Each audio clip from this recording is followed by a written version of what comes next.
Adventures of the Decepticons Pet Ghost by Played Crowd 5610. Part 3 of Hunting the Nemesis. Chapter 10 Protective Programming. Summary. After some careful consideration, Laserbeak has concluded that Danny has a complete lack of self-preservation, and it was up to him to keep the humans safe. Or 3 times Laserbeak saves Danny, and the 1 time Danny returns the favor, animatic included. Laserbeak watched from his perch as the meeting between his master, Starscream, and Knockout took place below him. Most mechs didn't notice the Bluebird minicon when he was this high up, and Laserbeak preferred it that way. He could survey the entire room and get the data to share with Soundwave during later briefings. The 3 were arguing about some new rule Soundwave was putting in place regarding their frequent disappearances from the Nemesis. Laserbeak sent a wave of amusement through his bond with Soundwave when Knockout gave an extravagant painted response, and Starscream waved his servers around in outrage. Suddenly, Laserbeak noticed a movement out of the corner of his optics. He shifted his helmet to spot the human. At least that was what the others claimed he was. Soundwave wasn't so sure and shared those thoughts with his minicon. Either way, Laserbeak was uncertain how the human could slip past his guard. Surely he would have noticed an organic entering the bridge, or anyone, for that matter. His optics narrowed as they tracked the newcomer. The human, or Danny, he claimed as his designation was, stood watching the debate with a smile, clear amusement, reflecting in his EM field. Knockout continuously tried to rebut Soundwave's points, claiming that racing helped him relax and made his server steadier for surgery. Starscream agreed with a similar sentiment for his flying. In response, Soundwave simply put up a graph of all their recorded but unauthorized absences from the Nemesis, displaying the incident's frequency. Laserbeak remembered Soundwave mentioning that Starscream was less of a problem, as he could fly to where he wanted to go, but Knockout often uses excessive Emergon to power the ground bridge for joyrides.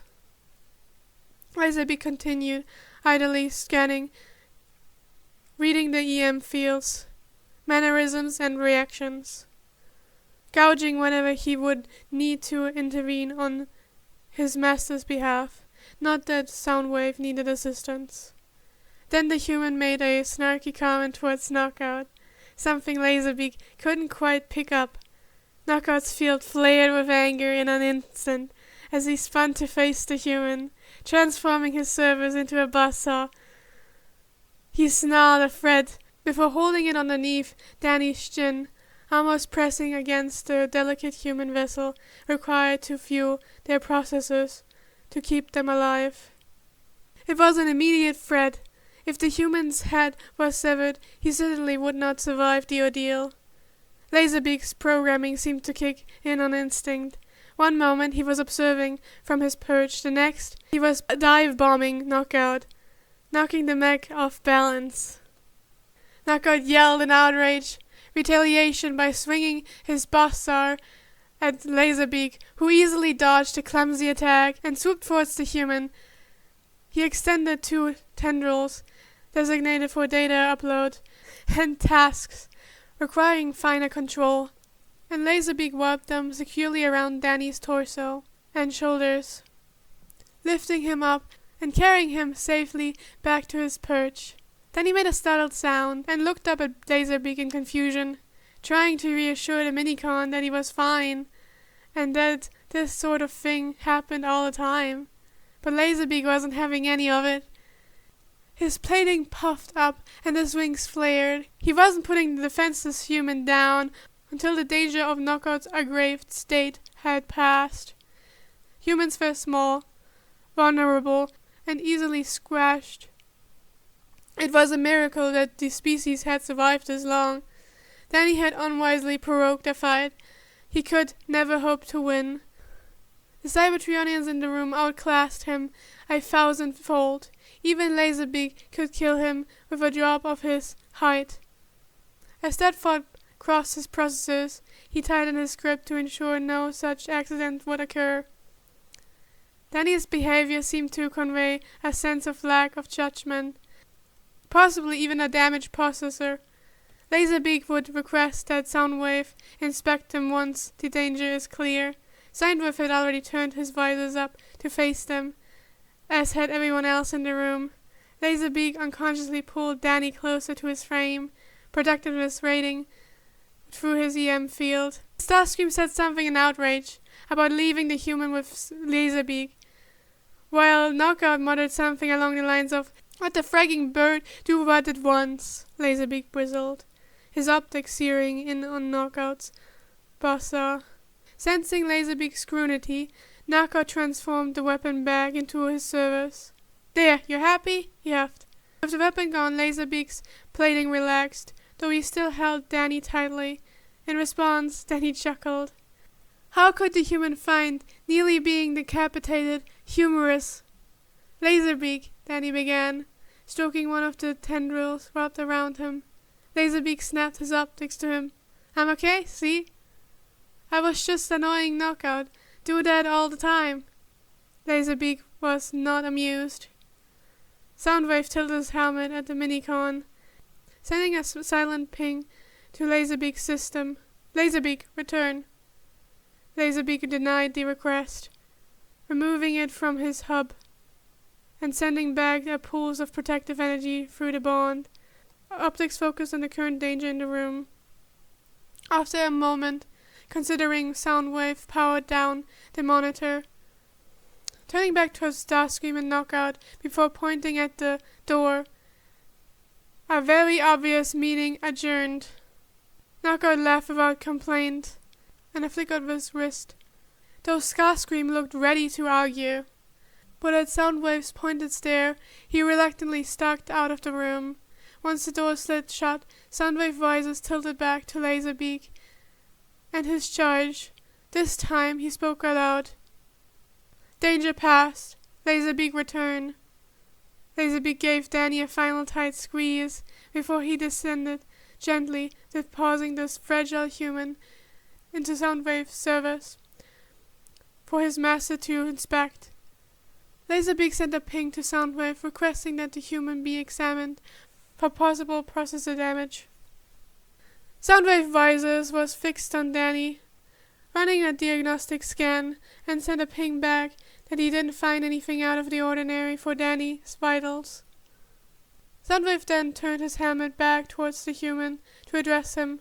Request avoid arrogating Knockout in a volatile state. Threat level considerable. Danny chuckled. "Don't worry, I've got it under control." Laserbeak fluttered closer to him, trying his best to give a castrating chatter from his vocalizer that he hoped would help the human seek sense. Then he simply turned around to pat Laserbeak's helmet affectionately. "Thanks for looking out for me, Laserbeak."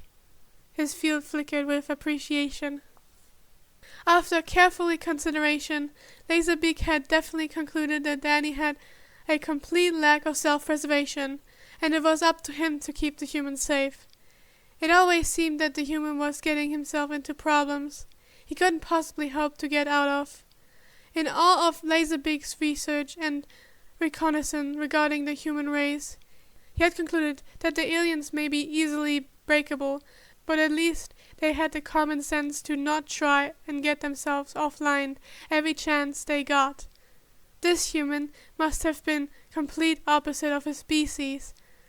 This realization was why Laserbeak currently found himself driving off the side of the Nemesis to catch Danny, who had stumbled slightly off the edge of the ship.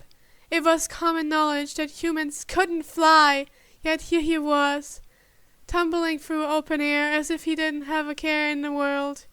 Laserbeak's field buzzed with alarm as he scanned Danny's vitals, but somehow the human's heart rate remained steady, disturbingly calm, considering the predicament. Processors damaged indeed. When Danny noticed Laserbeak diving after him, he even had the nerve to smile up at the minicon.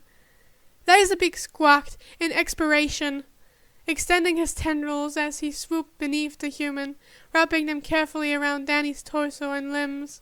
He slowed their descent, gradually, knowing he would be gentle to avoid the organic limbs, detaching or sustaining any injury humans refer to as whiplash. Laserbeak brought the human back up onto the ship, safely disposing him in the middle of the landing bay, at the furthest point from any edge he could find himself falling off of. Laserbeak's friend cycled heavily as he began running scans for injuries. The human seemed to have normal vitals for himself, and showed no sign of distress or trauma, at least from what Laserbeak's low-level scanners could find. Then he chuckled as he dusted himself off.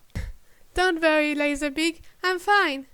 Thanks for catching me," he said with a laugh, completely unbothered.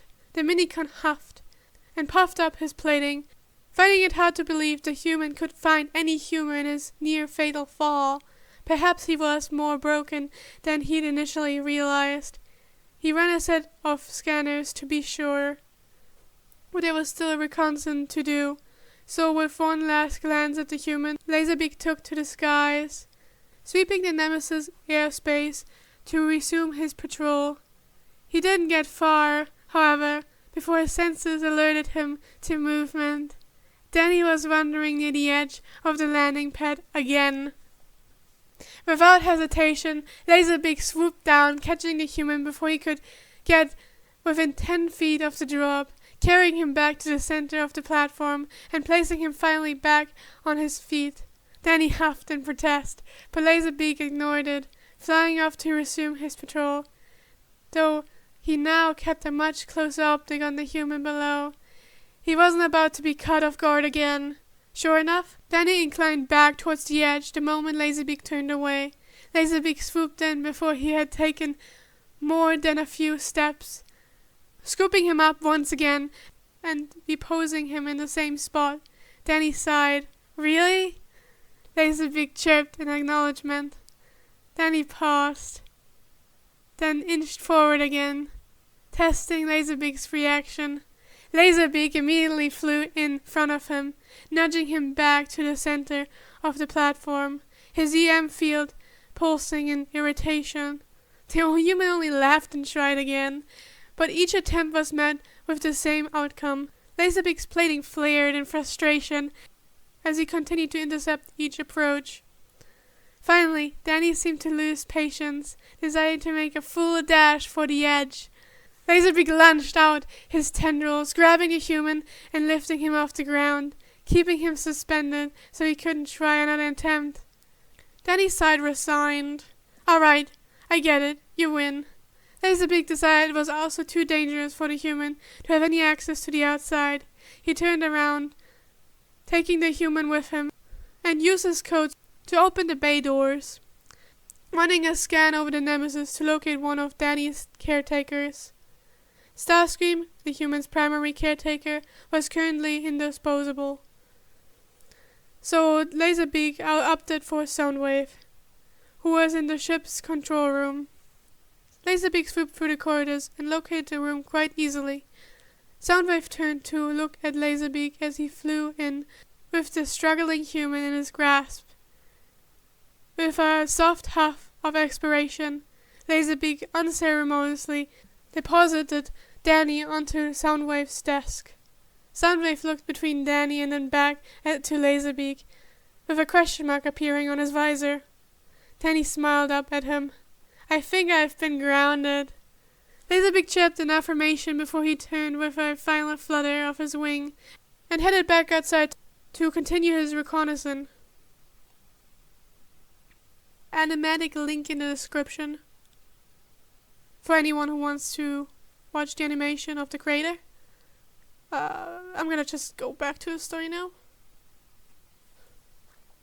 Laserbeak sat on his usual perch above the Nemesis control room, waiting for his master to return, when his senses detected a shift, and he spotted Danny walking in. Laserbeak's optics brightened as he focused on the human. running a quick scan as he always did, but this time he noticed something unusual. The vitals weren't right. Danny spotted him immediately upon entering, waving up at the minicon, smiling without a hint of worry. "Hey, Laserbeak, is Soundwave nearby?" Laserbeak ignored the question, lunching from his perch and swooping down towards the human. He stopped hovering just in front of him, getting close enough to do a more invasive scan. Then he instinctively took a step back, raising his organic limbs in a show of surrender. "Laserbeak?" Danny's tone was confused. The minicon chirped. His scanners worked over Danny's frame from head to toe. As he reached Danny's torso, his sensors caught something. An anomaly. A vicious substance was leaking from the wound on the human side under his shirt. Laserbeak squawked in alarm, extending a tendril to lift the fabric. Beneath the shirt he found bandages, hastily wrapped around the area, and under that was a deep, raw injury that had been quickly and clumsily stitched back together with thread. Laserbeak's EM field flared in shock and concern. Danny was hurt, losing blood. He knew human required the blood just as Max needed Amerigon, and without armor or plating, their bodies easily compromised. The realization sent another spike of alarm through Laserbeak, leaned in to inspect the wound more closely. Then he placed the servos on the minicon's frame, gently trying to push him back. "Laserbeak, I'm fine, see?" he said, gesturing at the rough patch job. "I already dealt with it." But Laserbeak let out a low, displeased huff. The injury was still leaking, and for a wound of this severity, the human should be experiencing more pain, or at least expressing it. Ignoring Danny's reassurances, Laserbeak extended a tendril and lightly touched the injury. Danny winced, pulling back with a soft hiss. Laserbeak reacted immediately, his field radiating an apology. So the human was in pain. He was simply hiding it, trying to wave it off to keep Laserbeak from worrying. But Laserbeak was undeterred. He wrapped a tendril loosely around Danny's arm to prevent him from walking off while he considered what to do. Laserbeak could bring Danny to knockout, but he dismissed it immediately. Knockout rarely had the human's best interest in mind, and would likely not even know where to start when it came to an injury on an organic. Danny tugged at the tendril, impatient, pulling at the edge of his field, but Laserbeak held tighter, determined to keep him in place. It was beyond Laserbeak's scope to address alone. Danny needed a more thorough examination. Quickly, he sent a sharp, urgent ping to Soundwave, requesting his master's immediate return. Moments later, Soundwave glided into the control room, his visors flickering and field emanating concern through their bond from the frantic ping. Laserbeak dragged Danny closer to Soundwave and urgently pinged him requests to look over the injured human. When Danny rubbed the back of his neck, field drifting towards embarrassment under the scrutiny. "It's fine, really," he began. "I patched myself up. No need to worry." Soundwave ignored the dismissal, scanning Danny's injury himself. His field displayed a brief pulse of concern before he reached down, scooped the human up in his servos and brought him closer to his visors. "Assessment. Insufficient treatment," Soundwave said. "Injuries pose threat to Danny's health." His field became a little lighter as he sensed Laserbeak's worry. Suggestion: seek additional treatment. Danny's field flared in fear, but he tried to smoother it down and waved dismissively. "I'm not going to a hospital," he explained. "It's not that bad. I will heal up soon, I promise. Really, I don't need any more attention. This happens all the time." Soundwave tilted his helmet, silently observing Danny for a moment. After a beat, he addressed the human again. "Solution: remain under observation." Danny's shoulders slumped, but he nodded reluctantly, agreeing to stay under their watch for the next hour or so. Laserbeak, satisfied with this outcome, chirped softly and nested at Danny's side. His tent was close by in case the human tried any more invasive moves. As Danny settled in, Laserbeak's optics flickered with a quiet intensity. He would stay right here, keep vigilant, and make sure his reckless human didn't suffer further damage on his watch. Laserbeak had been acting strange lately, constantly hovering around Danny and scanning him for injuries every chance he got. Danny found it strangely endearing. Even though most of the time Laserbeak had saved Danny, he had been perfectly fine. But from Laser's perspective, Danny guessed that it was technically putting himself in mortal peril all the time. Laserbeak and Soundwave both seemed to have taken it upon himself to always make sure Danny was in peak health, even for just a little scrap, or if he was a little dizzy. He would be put on their table bed to rest until the two cons deemed him fit to leave their side. He couldn't even sit up without one of them moving him to sit back down.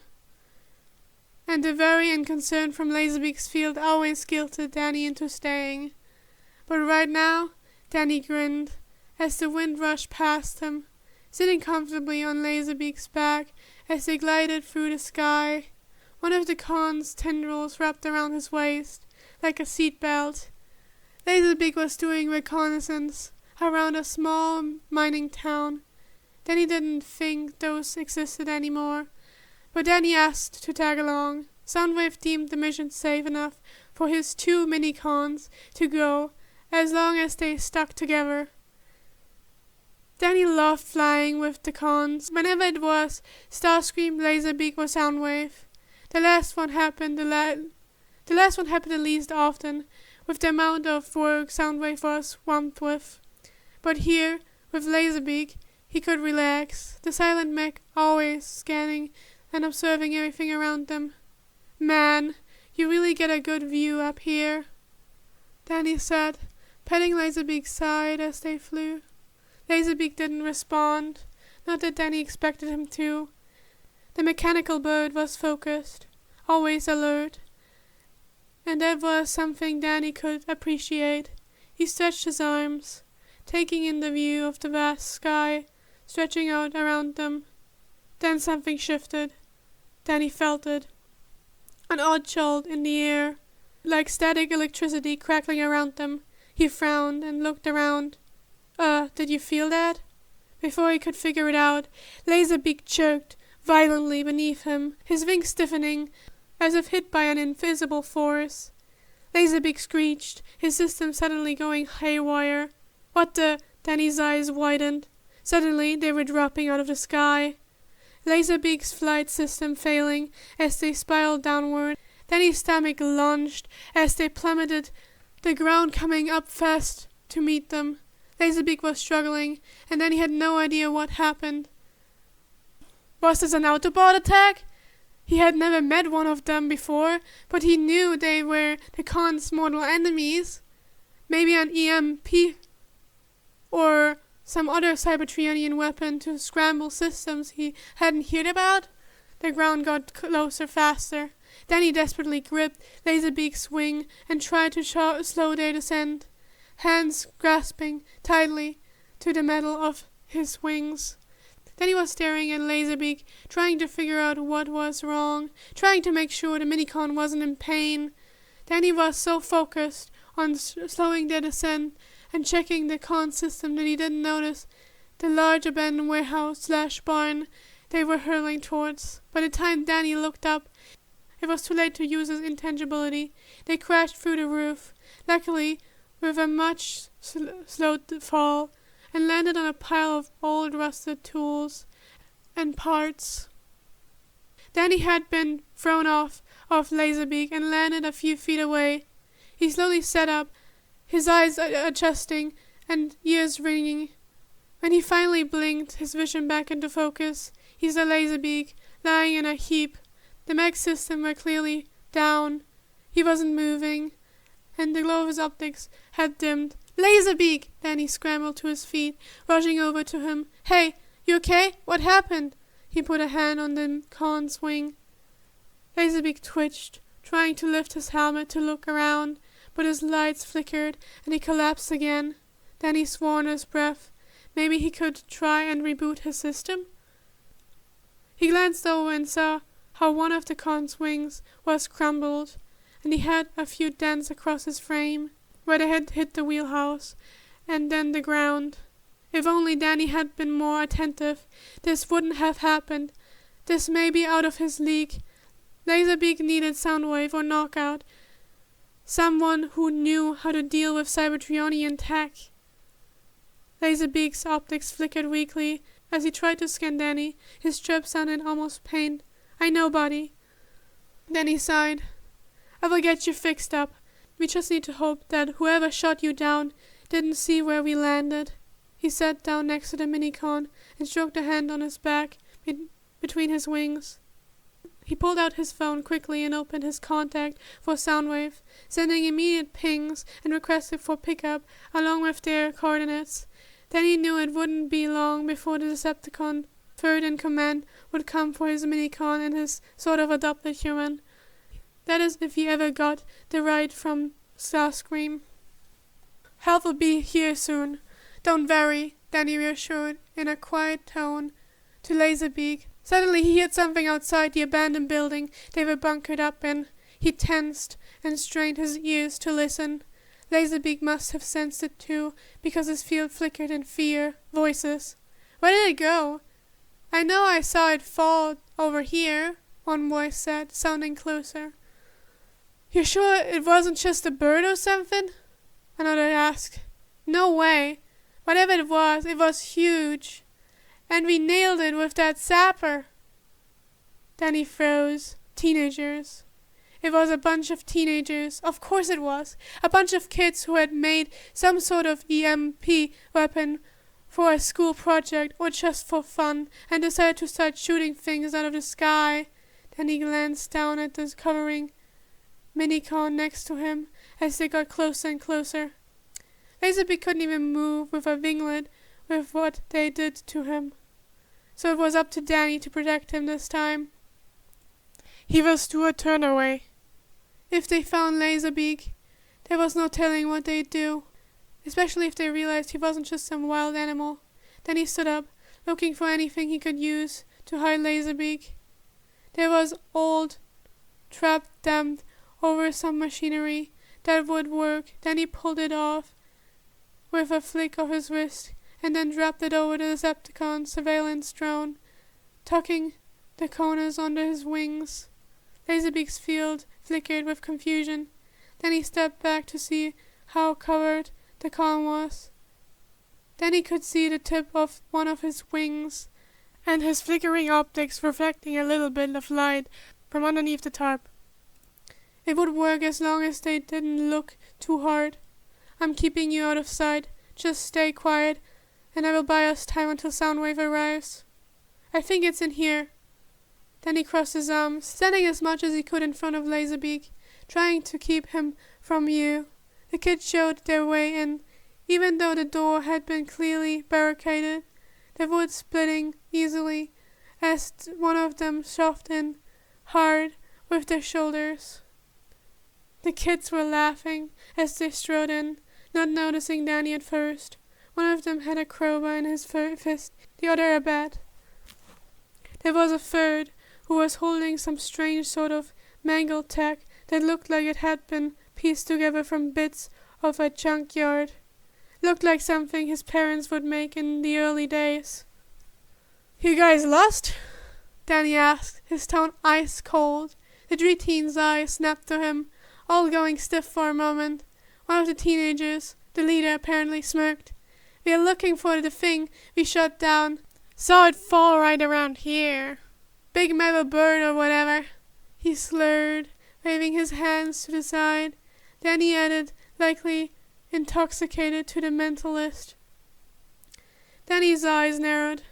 There's nothing here. So how about you turn around and leave? The leader scoffed, stepping closer. You gonna make us? Then he clenched his fist. The last thing he needed to go was to get into a fight, but he wasn't about to let them get anywhere near Laserbeak. "Yes, I am, kid. Now get out of here if you know what's good for you." There was a beat of silence before one of the teens made the mistake of grabbing Danny's arm, trying to shove him out of the way.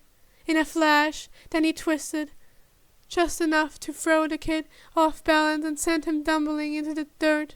His crowbar clattered to the ground next to him. The others hesitated, clearly unsure whether to keep pushing or not. "Last warning," Danny said, his voice dropping low. "Leave now." The group looked at each other before the leader of the group stepped closer again, banishing his bat. Danny smirked at the weapon, and when the kid swung it, Danny grabbed it, easily wrenching it from his grip. The kid stumbled forward and made an angry noise, turning back around to try and punch Danny in the face, who easily dodged, causing the kid to trip over his friend, who was still trying to get up. Both of them ended in a heap. Danny held up the bat for them to see, and then snapped it in half, throwing both pieces to the ground next to them. "Like I said, time to leave." Then he glanced over at the kid holding the EMP type thing. "And leave that here." The kid dropped it and started running for the door, leaving his two friends. Danny winced as the piece of tech broke into many pieces as it landed. The other two kids glanced up at Danny and looked back towards their friend, who just left, and scrambled to their feet, leaving their weapons as they booked it towards the door. "That guy's crazy," one of the kids called out. Danny sighed and pinched the bridge of his nose. "Damn kids." He turned back to Laserbeak and gently lifted the tarp off of his head so that Danny could see him. Danny then patted his sides reassuringly. "They're gone," he said softly. "You're safe now. Just hang on. Okay?" Laserbeak's optics dimmed, his wings twitching slightly. Danny stayed by his side, keeping watch over the warehouse entrance, not planning on moving until help arrived. A few long minutes passed before Danny finally heard the sound of a familiar engine rumbling in the distance. He smiled faintly as he heard the sound of the colossal mech landing harshly in the forest, and the heavy steps of him getting closer to their location. Then he looked up to see Soundwave poke his helmet in the opening the teens made. When they bushed open the door, Danny laughed lightly at the thought of the tall mech crouching down that far to see them. His visor flickered as he scanned the scene. "Hey, Soundwave," Danny called tiredly. "Took you long enough." Soundwave said nothing, his silence presence enough to reassure Danny as he finally relaxed. The backup was here. Laserbeak was going to be alright, and for once Danny had been the one to protect him.